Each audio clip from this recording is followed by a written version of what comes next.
Hello! Welcome to my channel spice and smiles. అందరూ ఎలా ఉన్నారు? మేము చాలా బాగున్నామండి. మీరందరూ బాగున్నారని అనుకుంటున్నాను. ఇక ఈరోజు మనం వ్లాగ్ స్టార్ట్ చేసేద్దాము. ఎండలు బాగా ఉన్నట్టున్నాయి కదండీ! బాగా టెంపరేచర్ ఎక్కువగా చూపిస్తున్నారు టీవీలో. ఇంకా ఎండల్లో మనము కొద్దిగా ఆహ్, మార్నింగ్ 10 లోపల మనం బయట పనులు కంప్లీట్ చేసుకొని, అలానే ఈవినింగ్ 6 తర్వాత బయట పనులు చూసుకుంటే చాలా బెటర్ అండి. ఇంకా ఆఫ్టర్‌నూన్ ఎక్కువగా కొద్దిగా కూల్ డ్రింక్ చల్లగా ఉన్న వాటర్ ఎక్కువగా తీసుకోవడము, అలానే కొద్దిగా కోకోనట్ వాటరు ఇవన్నీ తీసుకోవడం వల్ల మన బాడీ డీహైడ్రేట్ అవ్వకుండా ఉంటుంది.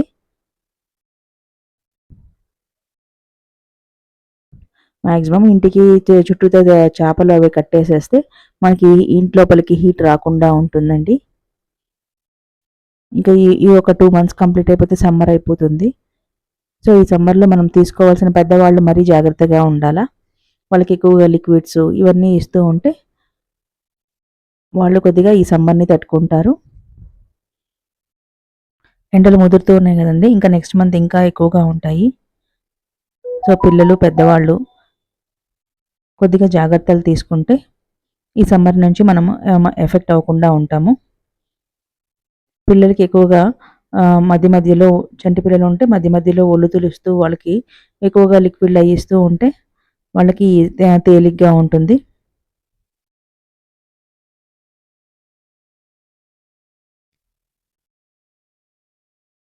ఇక మన వ్లాగ్‌కి వచ్చేస్తే ఇంకా ఇది మార్నింగ్ టైమ్ అండి. నేను ఇక్కడ అలసంద వడలు వేస్తున్నాను. బొబ్బర్లు అంటారు కదా! వాటిలతో వడలు వేస్తున్నాను.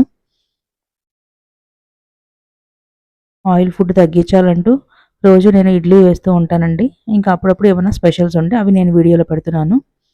సో, అందుకని ఎక్కువగా ఆయిల్ ఫుడ్‌లు ఉంటున్నాయి తప్పితే నేను ఇవన్నీ అప్పుడప్పుడు చేస్తున్నాను. రోజు మాక్సిమం మా ఇంట్లో ఇడ్లీయే ఉంటుంది. సో, ఇంకేదైనా స్పెషల్‌గా చేసిన రోజు అవి నేను వీడియో తీసి నేను వీడియోలో పెడుతున్నాను. మాక్సిమం ఈ సమ్మర్‌లో అందరూ ఆయిల్ ఫుడ్ తగ్గిస్తేనే మంచిది. నేను 10 డేస్‌కి ఒకసారి చేస్తూ ఉంటానండి ఇంట్లోనే. కాబట్టి ఇంట్లో ఆయిల్‌తో చేయడం వల్ల పెద్ద ప్రమాదం ఏమీ ఉండదు. ఈరోజు నేను అలసంద వడలు చేసి అల్లం చట్నీ చేశాను. అల్లం చట్నీ కోసం నేను ఒక అల్లం తీసుకున్నాను. దాంట్లో ఆనియను, టొమాటో అలానే పచ్చిమిర్చి ఇవన్నీ వేసి కొద్దిగా ఒక 1 స్పూన్ మినపప్పు, 1 స్పూన్ పచ్చెనపప్పు ఇవన్నీ వేగిన తర్వాత కొద్దిగా చిన్నుల్లిపాయి, జీలకర్ర వేసి మిక్సీ చేసేసాను. ఆ తర్వాత ఈ వడలు వేస్తున్నాను. ఈ బొబ్బర్లను నేను ఇక్కడ ఒక రాత్రంతా నానబెట్టుకున్నానండి. నానబెట్టుకొని మార్నింగు అల్లము, పచ్చిమిర్చి అలానే కొద్దిగా జీలకర్ర వేసి వీటిని మిక్సీ చేసి ఇంక వడల్లాగా వేసేసాను. ఇక్కడ చట్నీ కంప్లీట్ అయిపోయింది. చట్నీ కంప్లీట్ అయిపోయిన తర్వాత నేను పోపు వేసేస్తున్నాను. పోపులో కొద్దిగా పోపు దినుసులు వేసేసి కొద్దిగా ఎండుమిర్చి, కరివేపాకు వేసిన తర్వాత మనము ఫైన్ పేస్ట్ లాగా చేసుకున్న మిక్సీలో వేసి పెట్టుకున్న పచ్చడిని కూడా కలిపేసేసేసాను. ఈ బొబ్బర్లో అల్లం చట్నీ చాలా బావుంటుందండి. ఈ రెసిపీని ట్రై చేయండి తప్పకుండా.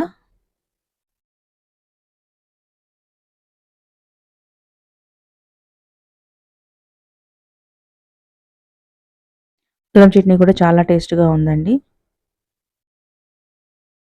మన హోటల్ స్టైల్‌లో చేసే అల్లం చట్నీ ఉంటుంది కదా! ఆ టైప్‌లో ఉంటుంది. ఇది దోసల్లోకి, ఇడ్లీలోకి లేదా దోస మీద రాసుకొని తినటానికైనా ఇది చాలా బావుంటుంది. ఇంకా ఆఫ్టర్‌నూన్‌కి నేను కొద్దిగా ఫ్రైడ్ రైస్ లాగా చేశాను.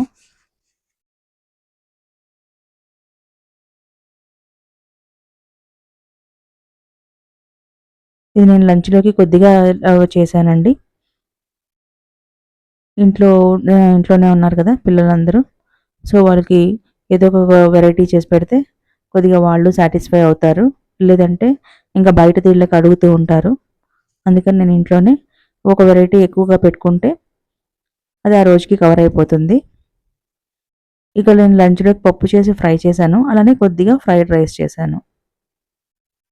ఈ ఫ్రైడ్ రైస్ నేను షెజ్వాన్ చట్నీ యూజ్ చేశాను. అలానే షెజ్వాన్ పౌడరు. మనకి స్ట్రీట్ స్టైల్‌లో మనం బయట వెళ్ళినప్పుడు తిన్నప్పుడు ఉంటుంది కదండీ! ఫ్రైడ్ రైస్ బండి మీద ఆ స్టైల్‌లో ఉంటుంది. చాలా టేస్టీగా ఉంటుంది. పిల్లలు, పెద్దలు చాలా ఇష్టంగా తింటారు. దీంట్లో నేను ఆనియన్ వేగిన తర్వాత కొద్దిగా గార్లిక్ పేస్ట్ వేసేసి అందులో క్యాబేజీ, క్యారెట్, క్యాప్సికమ్ వేశాను. అందులోనే మనకి షెజ్వాన్ చట్నీ, షెజ్వాన్ పౌడర్ అని మనకి సూపర్ మార్కెట్‌లో దొరుకుతాయండి. నేను అవి చిన్న చిన్న శాషెస్ తెచ్చి పెట్టుకుంటాను. ఎప్పుడైనా ఇలా స్పెషల్‌గా చేయాల్సినప్పుడు అవి కొద్దిగా పనికొస్తాయి. ఒక్కొక్క శాషే మనకి సరిపోతుంది. 1 టైమ్‌కొస్తుంది. అందులోనే కొద్దిగా సోయా సాస్ మిక్స్ చేసేసి, కొద్దిగా సాల్ట్ వేసాను. ఇంకా స్పైసెస్ మనమేమి యాడ్ కొద్దిగా ఆహ్, పెప్పర్ పౌడర్ యాడ్ చేసి, అలానే కొద్దిగా కుక్ చేసుకున్న రైస్‌ని ఏసేసి మిక్స్ చేసేసాను. పైన కొద్దిగా కొత్తిమీర, అలానే కొద్దిగా స్ప్రింగ్ ఆనియన్స్ ఉంటాయి కదా! అవి స్ప్రింకిల్ చేయండి. ఇంకా మనకి ఫ్రైడ్ రైస్ రెడీ అయిపోతుంది. మనం బండి మీద తింటాం కదా! స్ట్రీట్ స్టైల్‌లో ఫ్రైడ్ రైస్ ఆ టేస్ట్ వస్తుందండి. చాలా బావుంటుంది. మనం ఇంట్లోనే హెల్తీగా చేసుకోవచ్చు. ఇలాంటివన్నీ తెచ్చుకొని ఇంట్లో పెట్టుకుంటే. ఇది నేను సర్వ్ చేసేటప్పుడు కొద్దిగా సర్వ్ చేసి ఇచ్చేసాను. ఇంకా నేనిక్కడ మునగాకు తెచ్చానండి. మునగాకు పప్పు చేద్దామని. సో, కొద్దిగా మునగాకు పప్పు నేనిలా పప్పు నానబెట్టుకున్నాను.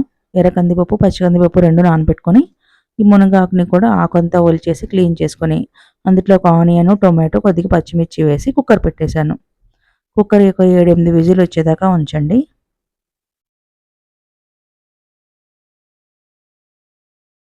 ఇంట్లో లేడీస్ ఇంక ఇంతే కదా! ఫాస్ట్‌గా అన్నీ ఒకదాని తర్వాత ఒకటి చేసి పెడుతూ ఉండాలి. ఇంకా ఏది టైం దాటిపోయినా ఇంకా మళ్ళీ లేట్ అయిపోతుంది. సో, మార్నింగ్ నుంచి లెగిసిన తర్వాత ఈవినింగ్ దాకా మనకు పనులు ఉంటూనే ఉంటాయి. ఇలా టైంకి గబగబా చేస్తూ ఉంటేనే మనము టైంకి సర్వ్ చేస్తాము.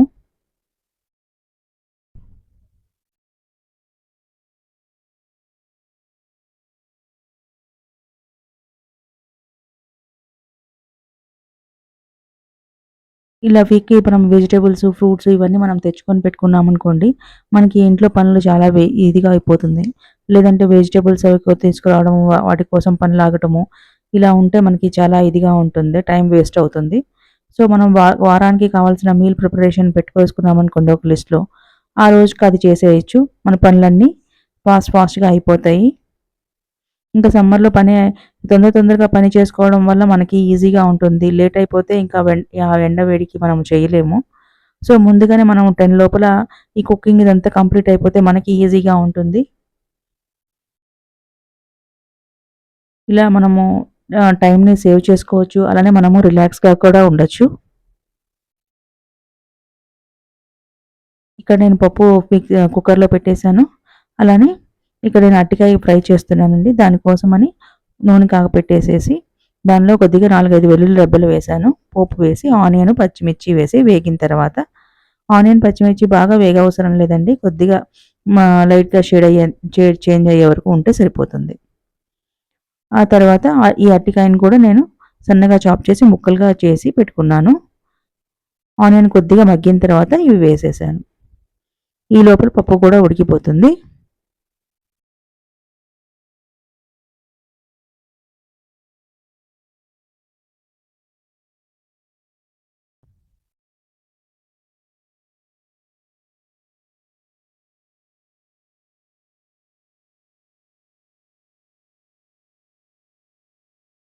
ఈ విధంగా మనం మధ్యాహ్నం ఒక 10-11 లోపల మనకి కంప్లీట్ అయిపోతే వంట ఇదంతా. ఇంక మనకి రిలాక్స్‌గా ఉంటుంది. ఇంక మిగతా పనులు చూసుకుంటే ఇక డే అంతా వంటగదిలో ఉండాల్సిన అవసరం ఉండదు మనకి. సో, ఇక్కడ నాకు పప్పు ఫ్రై కంప్లీట్ అయిపోయింది. పప్పు కూడా విజిల్స్ కంప్లీట్ అయిపోయినాయి. ఇంక నాకు టైము ఇక్కడ 10 అయిపోతుందండి. సో, నేను ఇక్కడ పిల్లలకి బ్రేక్‌ఫాస్ట్ తర్వాత ఇంకా నేనేమైనా ఫ్రూట్స్ ఉంటే అవి ఒలిచి ఇచ్చేస్తూ ఉంటాను. పోమోగ్రానేట్. ఈ పోమోగ్రానేట్ నేను తెచ్చుకొని ఒక 2, 3 డేస్‌కి ఒలిచేసి పెట్టుకుంటానండి బాక్స్‌లోనే. ఇంకా అడిగినప్పుడు మనము గబాలన తీసిచ్చేయొచ్చు. అప్పటికప్పుడు ఒలిచి ఇవ్వాలంటే మనకి కష్టంగా ఉంటుంది. ఆ రోజు ఫ్రూట్స్ ఏముంటాయో అవన్నీ కట్ చేసి పెట్టుకున్నామనుకోండి, ఈవినింగ్ లోపల ఇవి ఫినిష్ అయిపోతాయి. బద్దాకులు మనం కట్ చేసి పెట్టాల్సిన పనే ఉండదు. ఇలా కట్ చేసి మనం ఫ్రిడ్జ్‌లో పెట్టేసామంటే ఓ ర్యాప్ చుట్టేసేసి ఇంకా ఎప్పుడు కావాలంటే అప్పుడు సర్వ్ చేసేయొచ్చు.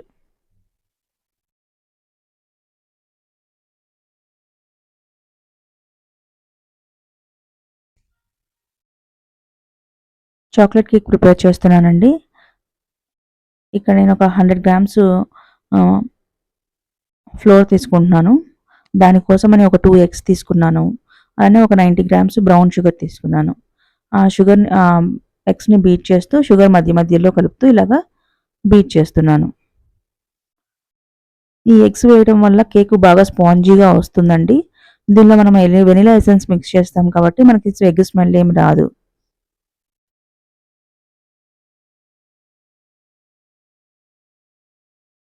ఆ తర్వాత నేను ఒక 40 గ్రామ్స్ బటరు అది కొద్దిగా మెల్ట్ చేసి తీసుకున్నాను. అలానే ఒక 30 grams oil, normal sunflower oil తీసుకున్నాను, రిఫైన్డ్ ఆయిల్. అలానే 1 స్పూన్ వెనిలా ఎసెన్స్. ఈ విధంగా చేస్తే చాక్లెట్ కేక్ చాలా బాగా టేస్టీగా వస్తుంది. దీనిలో కాఫీ మిక్స్ చేస్తున్నాను. తర్వాత దానివల్ల మంచి కోకో పౌడర్‌కి మంచి కాఫీ స్మెల్ బాగా ఎన్హాన్స్ అవుతుంది స్మెల్. ఇందులో ఒక 100 ఎంఎల్ మిల్క్, అలానే 1 టేబుల్ స్పూన్ వెనిలా ఎసెన్స్. ఇక 100 గ్రామ్స్ ఏమో నేను మైదా తీసుకున్నాను.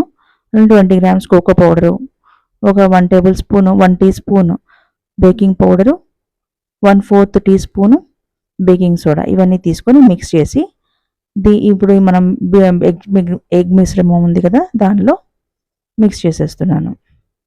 కొద్దిగా జల్లించి తీసుకోండి. కోకో పౌడర్ కొద్దిగా బరకగా ఉంటుంది. దానివల్ల మనం స్మాష్ చేసేస్తే బాగా మిక్స్ అవుతుంది.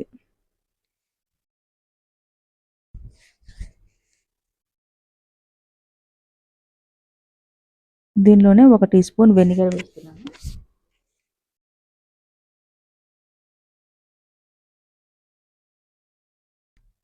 ఇందులోనే ఒక half table spoon coffee powder, దాన్ని హాట్ వాటర్లో ఒక హాఫ్ గ్లాస్ వాటర్లో మిక్స్ చేసి వేసాను.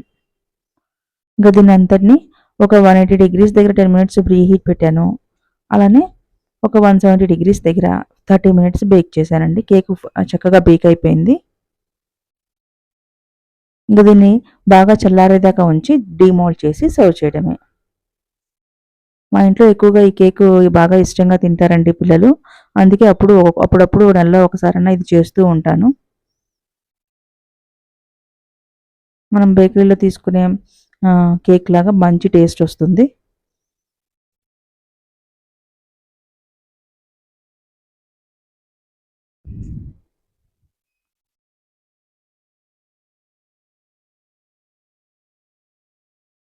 ఇక నేను నైట్‌కి డిన్నర్ ప్రిపేర్ చేస్తున్నానండి. డిన్నర్ కోసమని ఇక్కడ నేను పాలక్ పన్నీర్ చేస్తున్నాను. దానికోసమని నేను ముందుగా ఆయిల్ హీట్ ఎక్కిన తర్వాత ఒక చెక్క, 2 లవంగాలు, అలానే ఒక ఇలాచీ వేసి అది బాగా వేగిన తర్వాత ఒక ఆనియన్, ఒక టొమాటో సన్నగా ముక్కలుగా కట్ చేసి పెట్టుకున్నాను. ఈ ఆనియన్, టొమాటో మగ్గేదాకా ఉంచేసి అందులో ఒక 1 స్పూన్ జీడిపప్పు వేయండి. ఇవి మొత్తము బాగా వేగి చల్లారేదాకా బాగా చల్లారపెట్టండి. తర్వాత ఇక్కడ నేను పాలకూర తీసుకుంటున్నాను. ఆ పాలకూరని క్లీన్ చేసి కట్ చేసుకొని ఈ హాట్ వాటర్‌లో వేయండి. బాగా మరుగుతున్నప్పుడు ఇంకా ఆపేసేసి ఒక 10 మినిట్స్ నీళ్ళలో ఉంచి డ్రైన్ చేసేసేయండి వాటర్ అంతా పోయేంత వరకు.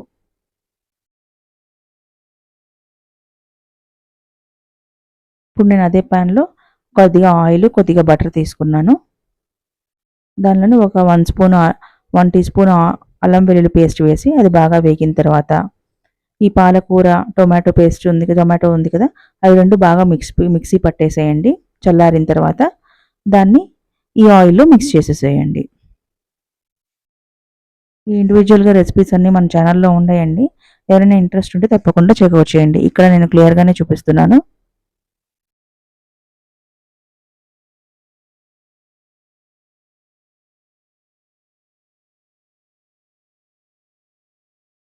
ఇది ఈ ఈ రెసిపీస్ ఇంకా మీకు ఏమైనా డీటెయిల్స్‌గా కావాలంటే తప్పకుండా నాకు కామెంట్ చేయండి. పాలకూర కొద్దిగా మగ్గిన తర్వాత దానిలో కారము, ధనియా పౌడరు, జీరా పౌడరు, కొద్దిగా సాల్ట్ ఇవన్నీ ఏసి మిక్స్ చేయండి.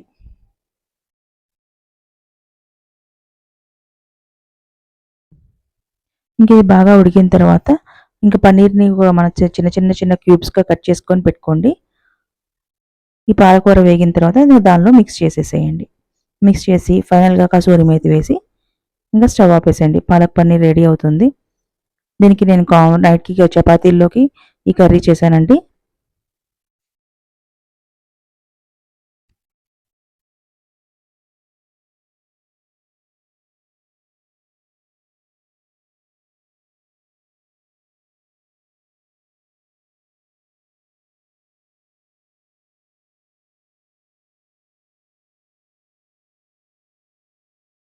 ఈ రెసిపీస్ ఎలా ఉన్నాయి, నచ్చినాయా? నచ్చితే తప్పకుండా లైక్ చేయండి, షేర్ చేయండి. ఇలాంటి మంచి రెసిపీస్ కోసం మన ఛానల్ తప్పకుండా సబ్స్క్రైబ్ చేసుకోండి.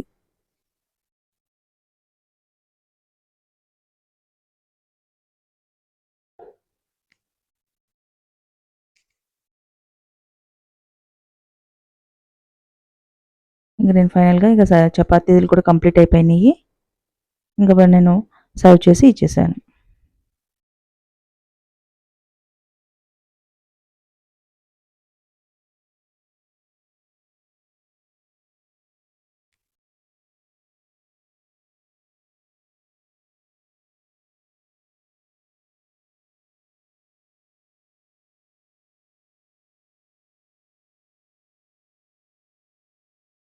ఈ విధంగా మార్నింగ్ టు ఈవినింగ్ వర్క్ ఇలా ఉంటుందండి.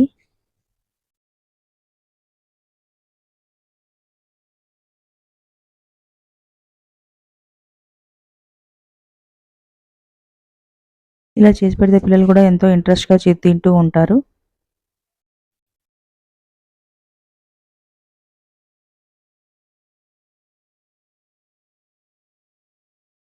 ఈ వీడియో నచ్చిందనుకుంటున్నాను. నచ్చితే తప్పకుండా లైక్ చేయండి. ఉంటాను. బాయ్.